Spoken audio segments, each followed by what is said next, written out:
আসসালামু আলাইকুম ওরহমতুল্লাহি ওবরাকাত। প্রিয় দিনদার মুসলমান পরহেজগার ভাই ও বোনেরা, আজকের আলোচনা জান্নাতে ভান্ডার পাবেন, এই দোয়াটি জান্নাতি দোয়া। এই দোয়াটি আপনি যদি পাঠ করেন ইনশাআল্লাহ আপনি ভান্ডার পাবেন। তো চলুন, ভিডিওটি ভালো লাগলে অবশ্যই লাইক ও কমেন্ট করবেন।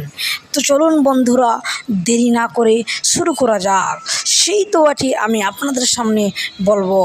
রাসূলুল্লাহি সাল্লাল্লাহু আলাইহি ওয়াসাল্লাম বলেছেন, আমি কি তোমাকে এমন কথাটি বলবো না যা জান্নাতের ভান্ডারের মধ্যে থেকে আপনাকে দেবে? তো আমি উত্তর বললাম, অবশ্যই বলবেন। মহানবী সাল্লাল্লাহু আলাইহি ওয়াসাল্লাম বললেন, দোয়াটি হলো লা হাওলা ওয়ালা কুওয়াতা ইল্লা বিল্লাহ। এই দোয়াটি আপনি যদি নিয়মিত পাঠ করেন ইনশাআল্লাহ আপনি